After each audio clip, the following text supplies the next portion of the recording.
Hello friends, welcome back. I am Vivek Singhal from tradingwithvivek.com।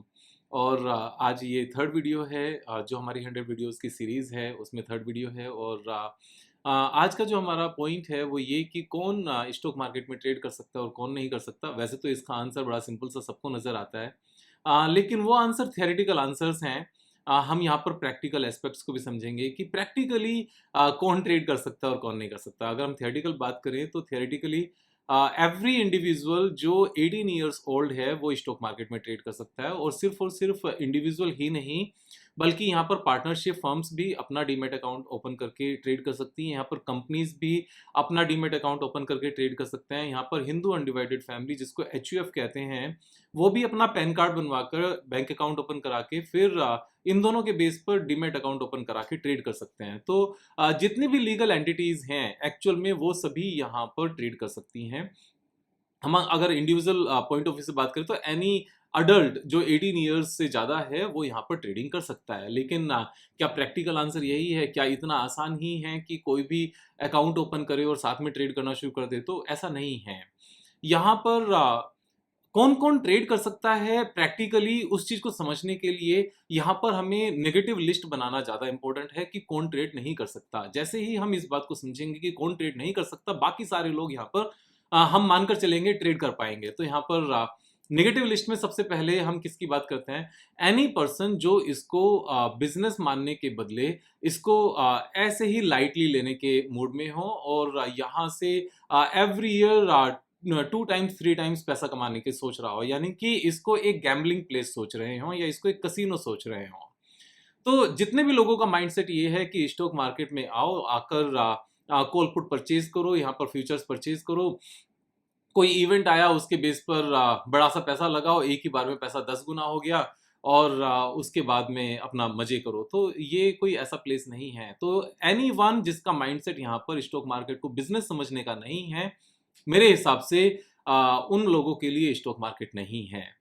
तो यहाँ पर जैसे मैंने बताया, बहुत सारे जो यंगस्टर्स हैं, यंगस्टर्स तो छोड़ो, जो बड़े-बड़े भी लोग हैं, जो एज में काफ़ी बड़े हैं, वो लोग भी ये मिस्टेक लगातार करते रहते हैं। वो समझते हैं कि जॉब से पैसा कमाते रहें और कमाकर सेविंग का पार्ट यहाँ पर एफ&ओ में करते रहें। किसी ना किसी दिन तो किस्मत खुल जाएगी। वो किस्मत अगर खुलनी होती तो शायद हम उस तरीके से स्टॉक मार्केट को लेते ही नहीं। स्टॉक मार्केट को बिज़नेस के तरीके से लेंगे तो यहाँ पर किस्मत खुलेगी, अदरवाइज मीन्स उस चीज़ के ऑप्शंस नहीं है, चांसेस नहीं हैं। तो जो स्टॉक मार्केट को बिजनेस नहीं समझते उन लोगों के लिए स्टॉक मार्केट नहीं है। सेकंड पॉइंट हमारा ये आता है, जो यहाँ पर स्टॉक मार्केट में डिसिप्लिन मेंटेन नहीं कर सकते। तो डिसिप्लिन मेंटेन से मतलब क्या है कि कोई एक अच्छा स्टॉक समझ में आया, भले ही हमने यहाँ पर स्टडी कर ली और स्टडी करने के बाद में हमने यहाँ पर जो टेक्निकल्स हैं उसको भी समझा, बिजनेस को भी समझा, फाइनेंशियल को भी समझा। हमने सारी ही चीज़ें एक बार मान के चले कि हमने स्टडी पॉइंट ऑफ व्यू से सारी ही चीज़ें फिनिश कर ली, लेकिन हम यहाँ पर इस डिसिप्लिन को मेंटेन नहीं कर पाए कि एक स्टॉक में 5% से ज़्यादा पैसा नहीं लगाना चाहिए। एंड मैक्सिमम अगर वो कंपनी बहुत ज़्यादा अच्छी कंपनी है, companies like HDFC bank, Kotak bank या हिंदुस्तान यूनिलीवर या रिलायंस इंडस्ट्रीज, तो उस केस में 10% तक जाया जा सकता है। लेकिन अगर उस लेवल की कंपनीज नहीं है, means too big and too good to fail, जो कंपनीज हैं, यानी कि हम निफ्टी की टॉप 20 कंपनीज को छोड़कर बाकी किसी को भी उस कैटेगरी में ना रखें तो ज़्यादा अच्छा है। तो जो लोग 5% से ज़्यादा लगाने को तैयार रहते हैं, मेरा कहना है कि वे लोग भी स्टॉक मार्केट से दूर रहें, क्योंकि स्टॉक मार्केट में कोई भी स्टॉक ज़रूरत से ज़्यादा लंबे टाइम तक नीचे रह सकता है और एक बार नीचे जाने के बाद में, सपोर्ट लेने के बाद में, उसके बाद भी और नीचे आ सकता है। तो यहाँ पर ऐसा कुछ नहीं है कि हमने स्टडी कर ली, हमने पास्ट बिजनेस एक्सपीरियंस भी ले लिया, हमने ट्रेडिंग एक्सपीरियंस भी है, हमने पास्ट में ट्रैक भी कर लिया परफॉर्मेंस को, हमने चार्ट पैटर्न्स को ठीक से समझ भी लिया, बैक टेस्टिंग कर ली, उसके बाद भी हम किसी भी सिनेरियो में इस बात को समझ लो कि हमें ये नहीं करना चाहिए कि हम एक ही स्टॉक में ज़रूरत से ज़्यादा पैसे लगाएं। तो अगर ये डिसिप्लिन मेंटेन नहीं कर सकते हो तो स्टॉक मार्केट में मत आओ। ये अपने मीन्स मतलब की चीज़ नहीं है। फिर उससे बेटर है कि कोई बिजनेस किया जाए, कोई शॉप की जाए, कोई जॉब की जाए। थर्ड पॉइंट यहाँ पर ये है कि जो लोग ये सोचते हैं कि हम अगर स्टॉक मार्केट में 25-30% पैसा कमा सकते हैं और 25-30% पैसा कमा सकते हैं और मार्केट से अगर बैंक से लोन मिल जाता है हमें 7-8%, 10% के आसपास पर। तो जब विवेक भाई आप खुद ही कहते हो कि इन स्ट्रेटजीज को सीखकर हमारा 3 साल में पैसा डबल हो जाता है, और हमने पास्ट में किया भी है, आपकी वीडियोस देखकर इस चीज को समझा भी है, तब तो हमें 10% पर लोन ले लेना चाहिए और आगे हमें मार्केट में लगाना चाहिए। तो जो लोग लोन लेकर यहाँ पर पैसा कमाने के मूड में हैं, वे लोग भी स्टॉक मार्केट से दूर रहे। एक चीज ध्यान से समझो, जब हम किसी भी स्टॉक को एनालाइज करते हैं तो उसमें एक बात सबसे पहले देखते हैं कि कंपनी के ऊपर जरूरत से ज्यादा लोन तो नहीं है। तो जब हम यहाँ पर ट्रेड करते हुए कंपनीज को, जो जिन कंपनीज के ऊपर लोन है उनको बेकार समझते हैं, तो हम यहाँ पर खुद से लोन लेकर बिजनेस करने की बातें कैसे सोच सकते हैं। आप एक बात ध्यान से समझो कि स्टॉक मार्केट में सब कुछ पास्ट एक्सपीरियंस के बेस पर स्टडी करके आप आगे बढ़ सकते हो, लेकिन उसके बावजूद भी फ्यूचर अनसर्टेन है, यहाँ पर कभी भी कुछ भी हो सकता है। फॉर एग्जाम्पल, आपने लोन लेकर स्टॉक मार्केट में पैसे लगाए और मार्केट 20% डाउन चली गई पूरे साल में, और पूरे साल में मीन्स मेजोरिटी ऑफ स्टॉक्स ऊपर नहीं गए। उस केस में क्या होगा, आपकी ईएमआई लगातार चलती रहेगी, आपको इंटरेस्ट भी पे करना पड़ेगा, और जो पैसा आपने सपोज 10 लाख रुपीज लेकर मार्केट में लगाया, वो 10 लाख का 7 लाख रह गया, और उधर आपको ईएमआई भी देनी है और आपको इंटरेस्ट भी पे करना है, और आपके पास पैसा नहीं है, क्योंकि अगर पैसा होता तो आप ऑलरेडी यहाँ पर मार्केट में अपने पैसे लगाए होते।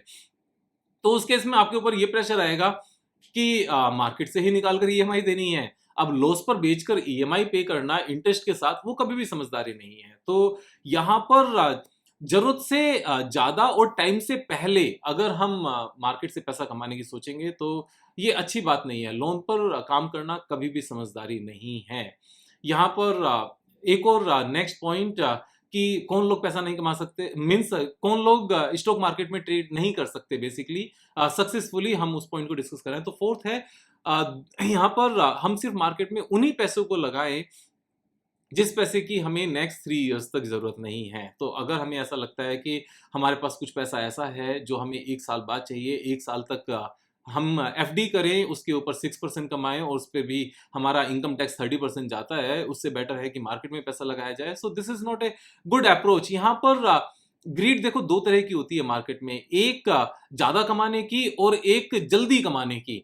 यहाँ पर दोनों ही ग्रीड रखने वाले स्टॉक मार्केट में नुकसान करके बैठते हैं, और ये बिल्कुल भी सही तरीका नहीं है।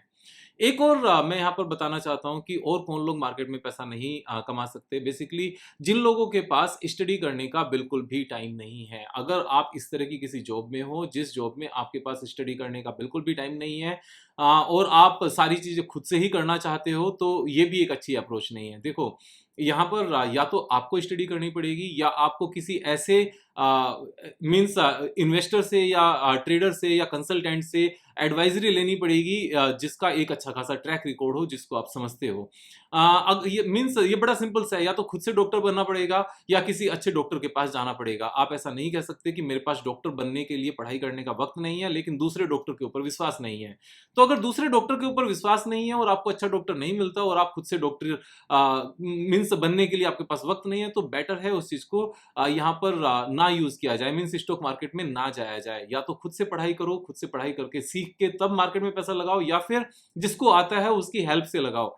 ऐसा कभी नहीं करना कि दूसरे की हेल्प भी नहीं लेंगे और खुद से आता नहीं है लेकिन जितना भी आता है बस वैसे ही काम चला लेंगे। तो स्टॉक मार्केट में पैसा अगर आप अच्छे से तरीके से नहीं लगाओगे तो पैसा खो जाएगा। तो अगर वक्त की कमी है तो बेटर है आप म्यूचुअल फंड में पैसे लगाओ, और अगर म्यूचुअल फंड में भी आपको विश्वास नहीं है तो फिक्स डिपॉजिट में पैसे लगाओ।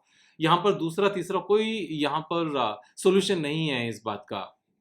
एक और यहाँ पर इंपॉर्टेंट पॉइंट है कि दूसरे लोगों से पूछ पूछ कर मार्केट में पैसा लगाना, और ये समझना कि पहले हम एफ&ओ में काम करें और जब बहुत सारे पैसे हो जाएं उसके बाद में हम इक्विटी में ट्रेड करना शुरू करेंगे, ये अगेन एक रॉन्ग अप्रोच है। जितने भी यहाँ पर यूथ हैं वो इस मिस्टेक को करते हैं। वो कहते हैं कि अभी विवेक भाई सिर्फ 30,000 रुपीज़ हैं, 30,000 रुपीज़ अगर हमने लगाए और यहाँ पर 3 साल में आप डबल होने की बात करो, अगर 2 इयर्स में भी डबल हो गए, अगर 40% CAGR भी आ गया तो भी 2 इयर्स में 30,000 ही तो कमाई होगी।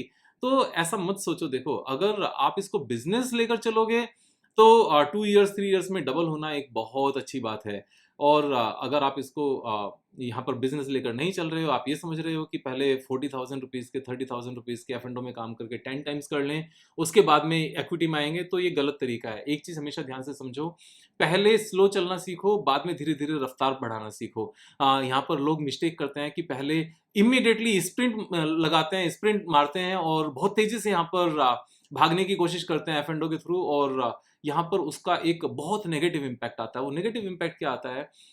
सबसे बड़ा नेगेटिव इम्पैक्ट आता है, बहुत सारे लोग ये कहते हैं कि विवेक भाई मैं 2 लाख रुपए से यहाँ पर F&O करके देखूंगा, अगर कामयाब हो गया, क्योंकि मैंने बहुत सारे लोगों को सुना है ट्विटर पर, यूट्यूब पर कि इतने पैसे बन गए, इतने सारे स्क्रीनशॉट देखे हैं, यहाँ पर इंस्टाग्राम पर स्क्रीनशॉट देखे हैं, टेलीग्राम पर स्क्रीनशॉट देखे हैं, इतने सारे पैसे बनते हैं, तो मैं भी 2 लाख रुपीस से यहाँ पर रिस्क लेना चाहूंगा। और अगर कामयाब हो गए तो बहुत अच्छी बात है, और अगर कामयाब नहीं हुए तो मैं स्टॉक मार्केट करना छोड़ दूंगा। तो इसमें मेरा रिस्क कितना है? सिर्फ 2 लाख रुपीस का रिस्क है। यहाँ पर ये सबसे इंपॉर्टेंट पॉइंट है समझने का, कि यहाँ पर अगर आपने स्टॉक मार्केट में आते ही सबसे पहले गलत तरीके से काम करना शुरू किया, जो मैंने 4-5 पॉइंट्स बताया, अगर इनको ध्यान में नहीं रखा और आपने ट्रेड करना शुरू किया और नुकसान हो गया और आप मार्केट से आउट हो गए, तो एक बात ध्यान से समझना, यहाँ पर नुकसान ये 2 लाख रुपीस का नहीं है जो आपने खोए, बल्कि नुकसान उन 100 करोड़ रुपीस का है, 200 करोड़ रुपीस का है, जो आप नेक्स्ट 20-30-40 ईयर्स में मार्केट से कमा सकते थे, जो आप राजा बनकर एक जिंदगी जी सकते थे, नाम रोशन कर सकते थे, अपने आप का, फैमिली का, और यहाँ पर क्योंकि पैसे में ताकत होती है और आप अच्छे बदलाव ला सकते हो सोसाइटी में, जो ये सब चीजें आप ला सकते थे वो सारी चीजें छूट जाएंगी। तो जो लोग ये समझते हैं कि एक बार रिस्क लेकर देखते हैं 1 लाख रुपीस से, 50,000 से, 4 लाख से, 5 लाख से, अगर खो गए तो कोई बात नहीं, इतना तो मैं रिस्क ले सकता हूँ, मुझे बहुत ज्यादा फर्क नहीं पड़ता। तो यहाँ पर ये रिस्क सिर्फ 2-3-4 लाख रुपीस का नहीं है, ये रिस्क उन सारे पैसों का है जो आप इक्विटी को बिजनेस समझकर अगर स्टार्ट करते तो यहाँ पर कमा सकते थे। एक और पॉइंट मैं यहाँ पर कहना चाहूँगा, अगर आपको ऐसा लगता है कि आपके अंदर उतना टैलेंट नहीं है कि आप बिज़नेस को उतना अच्छे से समझ पाओ, आपको खुद से फ़ील होता है कि आप में इतनी कॉमन अंडरस्टैंडिंग नहीं है, या आप कंप्यूटर पर उतने अच्छे नहीं हैं कि आप टेक्निकल चार्ट्स को यहाँ पर समझ पाओ, अ, तो मेरा कहना ये है कि आप भी स्टॉक मार्केट से दूर रहें तो थोड़ा-सा बेटर है। यानी कि या तो आप खुद से चलाना सीखें कंप्यूटर्स को, और बैलेंस शीट को पढ़ना सीखें। मैंने क्लासेस सारी डाली हुई हैं, उनसे समझना सीखें। अगर उन सब चीज़ों को समझने के बाद भी, देखने के बाद भी आपको ऐसा फ़ील होता है कि ये आपको समझ में नहीं आती हैं, तो उसका एक ही सॉल्यूशन है, या तो यहाँ पर किसी एडवाइजरी की हेल्प ली जाए, या फिर आप म्यूचुअल फंड में पैसे लगाएं। लेकिन आधे अधूरे ज्ञान के साथ काम करना ये अच्छी बात नहीं है। तो मार्केट में कहीं ना कहीं ऐसा जरूर है कि अगर आप आज की डेट में उतने कंप्यूटर सेवी नहीं हैं, मीन्स आपको बेसिक्स कंप्यूटर्स के नहीं आते, या बैलेंस शीट को नहीं रीड कर पाते, या जो कॉन कॉल्स हैं, क्योंकि वो मेजोरिटी ऑफ केसेस में इंग्लिश में होती हैं, आप उनको नहीं रीड कर पाते, और आप न्यूज़ को अच्छे से नहीं रीड कर पाते, इन बिटवीन लाइंस जो इंग्लिश है उसको आप नहीं समझ पाते, तो यहाँ पर बहुत बड़ा रिस्क है ये। अपनी इंग्लिश को इम्प्रूव करने की ज़रूरत पड़ेगी, क्योंकि कहने को हिंदुस्तान हिंदुस्तान है, लेकिन एक इंटरनेशनल लैंग्वेज जो इंग्लिश है, ज़्यादातर आज की डेट में पैटर्न में वही है और वही यूज़ होती है। और वो उसको यूज़ होने का एक और रीज़न भी है, इंडिया में अलग-अलग स्टेट्स में अलग-अलग लैंग्वेज बोली जाती है, और इंग्लिश एक कॉमन लैंग्वेज हो गई है, तो सभी लोग उसको समझते हैं। तो अपनी इंग्लिश को इम्प्रूव करने की ज़रूरत है, कम से कम उतना कि आप समझ पाओ। बोलने की ज़रूरत नहीं है, लिखने की ज़रूरत नहीं है, लेकिन रीड करके समझने की ज़रूरत है। सुनकर समझने की भी उतनी आफत नहीं है, लेकिन रीड करके समझने की बहुत ज़्यादा ज़रूरत है। अगर आप रीड कर कर नहीं समझ पाते हो, तो मेरा कहना है या तो म्यूचुअल फंड में पैसे लगाओ, या फिर आप किसी एडवाइजरी की हेल्प लो।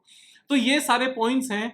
अब ये सारे पॉइंट्स बेसिकली एक वो पॉइंट्स हैं जिनसे पैसा कमाया जाता है। अगर इनको ठीक किया जाए, और अगर इनको ठीक नहीं किया जाए, तो आप यहाँ पर बड़ा नुकसान कर सकते हो। तो थियोरेटिकली अगर हम बात करें कि कौन मार्केट में ट्रेड कर सकता है, तो बड़ा सिंपल है कि एवरी इंडिविजुअल जो 18 ईयर्स ओल्ड है, वो मार्केट में ट्रेड कर सकता है। यहाँ पर एचयूएफ भी ट्रेड कर सकता है, यहाँ पर फर्म्स जो पार्टनरशिप फर्म्स हैं वो भी कर सकती हैं, प्राइवेट लिमिटेड कंपनी, या फिर जो ट्रस्ट हैं वो सभी कर सकते हैं यहाँ पर। लेकिन जो प्रैक्टिकल पॉइंट है कि कमाने के लिए ट्रेड करने की बात है, यहाँ पर ऑर्डर डालकर नुकसान है या फायदा है, उस तरीके से ट्रेड करने का पॉइंट नहीं है। अगर हम यहाँ पर ट्रेडिंग की बात कर रहे हैं, तो पैसा कमाने के लिए ट्रेडिंग की बात कर रहे हैं। तो ये सारे पॉइंट्स इंपॉर्टेंट हैं। इन सारे पॉइंट्स को, मेरा कहना ये है कि आप वीडियो को दोबारा से देखो और सारे पॉइंट्स को नोट डाउन करो। अगर इनमें से आप किसी भी पॉइंट में लैग करते हो, अगर आपकी किसी भी पॉइंट में कमी है, तो या तो उस कमी को सुधारो,